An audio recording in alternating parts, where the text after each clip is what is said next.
Hey there, it's Jeff from RV Parenting, and it's time to change the oil and the oil filter on our RV's generator. So I thought you might want to see this too, just in case you have a similar generator and you've never done this before. I've never done it before either, but I checked it out before I hit record on the phone, and it's really simple. And no need to take it to a shop and have somebody do this for you. We're going to do it very quickly. I'm going to show you every step of the way. The generator that we have in our RV is a Cummings Onan QG5500. And that's pretty common from what I've seen. Our RV is a Newmar Baystar, but you might very well have this similar generator in your RV, which might be a different make. So we're going to get into it real quick. First, we're going to take this cover off. It actually just kind of pulls back and then just kind of lift it up like that. And then we're just going to kind of set it out of the way for right now. But it's got some little pegs that just kind of push into these holes. So that's all there is to removing that. First, we're going to check the air filter, which is behind this thing right here, just to see if it needs to be replaced. Now, if this is your first time changing the oil in your RV's generator, Cummings recommends changing it after 20 hours of usage, and then again every 150 hours of usage. And so this is the first time we've done anything with our RV's generator. We bought it maybe probably close to 2 months ago. We did go for a month-long trip though, so it's seen plenty of use. I'm probably over that 20 hours of usage that they recommend. They also recommend changing the oil filter, and we'll get to that in a second, after the first 20 hours, and then again every 150 hours. I'm going to link to the manuals for the Cummings generators. Just in case you have a slightly different model number, you may have different specifications than I do. I'm going to provide a link to all of their manuals, because this is one of the most common RV generators on the market, no matter what the brand of RV that you have is. So first we're going to check the air filter to see if it needs to be replaced. It has 3 clips here. We just kind of push them down and to the side. Take this cover off. Going to set that aside. Here's the air filter here. It just lifts out like that. I'm going to kind of show it to you. And to me, that looks dirty enough to change. So we're going to change this. It's not very expensive. I got the filter and the oil filter on Amazon. I'm going to provide links to those down below in the description, just in case you need the same ones that I do. And they were very inexpensive. I actually bought 2 of them just so I have an extra set the next time I need to do this. So I'm going to set this aside. Don't need it anymore. We're going to put a new one in. The oil filter is on the underside, and I'm going to have to reposition the camera to show you that. The oil itself drains out here by pulling on this thing, and then there is a kind of a drain valve right here. I'm going to use this empty gallon water bottle jug to kind of collect the oil, and almost any auto parts place will take used motor oil. You definitely don't want to dump it in your yards. I'm just going to fill it up. The typical generator holds about 2 quarts, so I've got plenty of room in this gallon jug. And then, like I said, I'm just going to take it to my local auto parts shop and recycle it. I think the next thing we're going to do is probably go ahead and put the new air filter in, which will be incredibly easy. I've got that right here. We'll just get this out of the way. Nice new air filter. We're just going to, we're going to position that right there like that. And then we're going to get the cover like that. We're going to kind of position it there. You'll know when it's seated because you'll kind of hear it press in there. All right, so the air filter is done. Again, very easy. I'm going to reposition the camera now so you can see the oil filter, which is under the underside here. Again, this was the air filter. I'm going to change both. The air filter, you may not need to change until you've hit 150 hours. That's what they recommend. I just thought mine was dirty enough to change it now. So let's take a look at the oil filter. Again, that's located underneath here. Okay, so now I'm just on the underside of where we just were. This is the outside of the RV. The air filter that we just changed is just right up here. This is the oil filter, which also needs to be changed every time you change the oil in your RV's generator. Now, they do make tools to loosen this because it's going to go counterclockwise to come out of there. They do make tools for that. However, I'm just going to use these handy dandy vice grips. I'm going to clamp it on the side like that, and then I'm just going to turn it counterclockwise.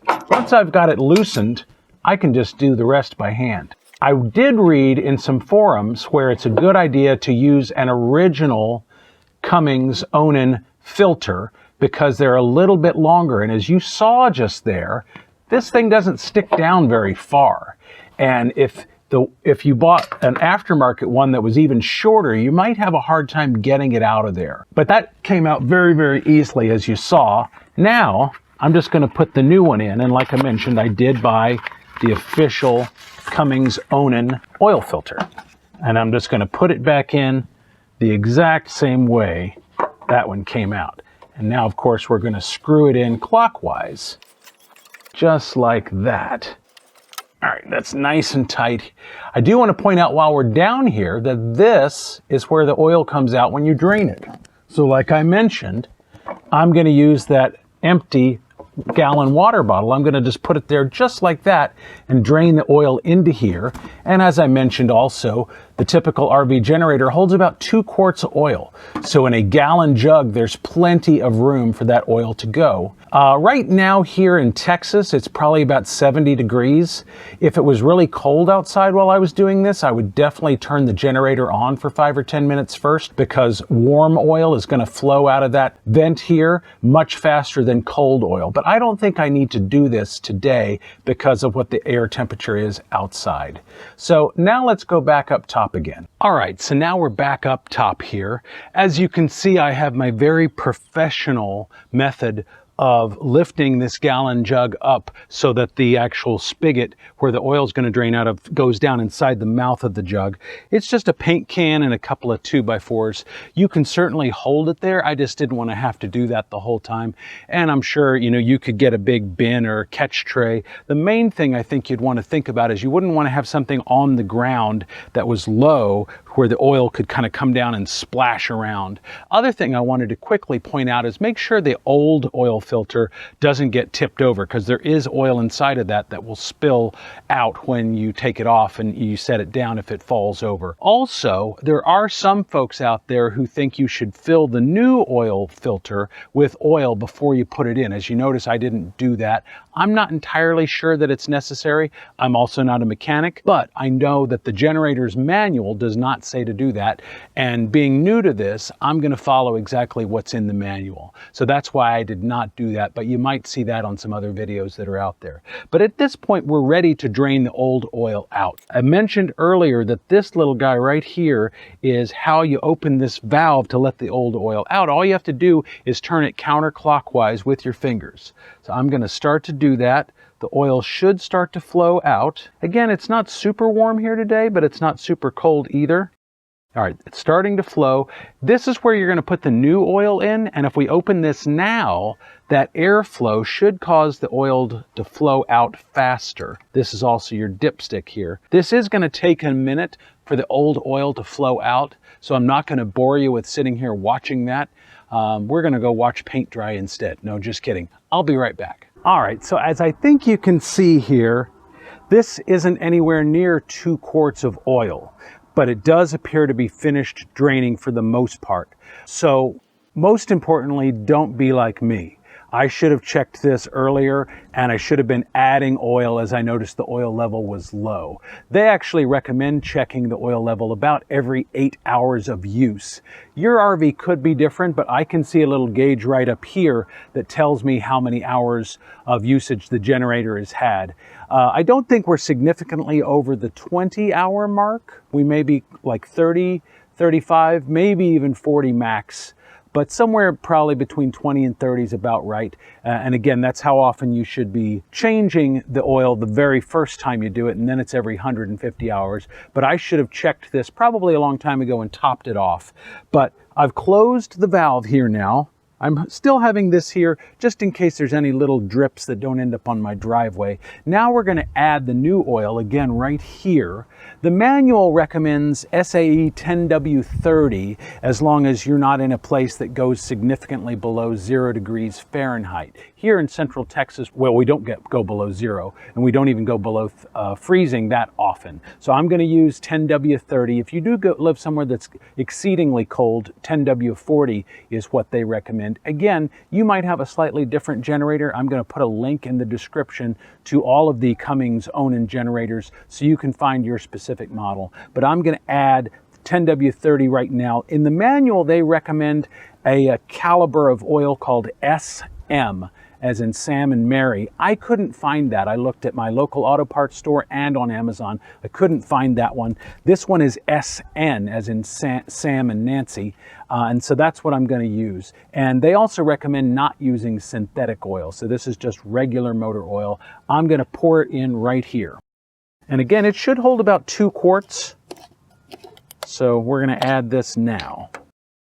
I'm just going to hold it up like that and let it pour in until I feel that it's done. All right, so that's 1 quart of oil in. I'm going to put the lid on this just in case it blows over so no excess oil spills out. Now we're going to add this one. I am going to check it with the dipstick though, just to kind of see where we're looking. Definitely looks like I can add some more, so we're going to add this one. Obviously you don't want to overfill it and cause it to spill out. So I'm just going to pour this 2nd quart pretty slowly because it is getting close to the top here. And as I pour a little bit in, it goes down. But I think if I just stuck the whole bottle in there for this 2nd quart, it would definitely overflow and spill out. And we don't want that. So the way it looks right now, I don't know that I'll be able to get even half of this 2nd quart in there. But we're going to find out. And I think I can do a little bit more, but then we're getting really close to done here. I think I've filled it up about as much as I can. I'm going to put this back in, screw it back clockwise, get it nice and tight there. Okay, so really that's it. We're done. I've filled it up as much as I can. I put the cap back in. I've tightened it clockwise all the way till it's nice and tight. You don't need pliers to do that. The only thing left to do now is I'm going to kind of prime it and start it, hear how it sounds. Let the oil kind of get into the filter and kind of do its thing. I'm not going to do that on camera because that'll be really loud. But I hope you like this video. I hope you find it helpful. If you like this, give us a thumbs up, hit that subscribe button and the bell notification button too. But for now, we'll see you in the next video.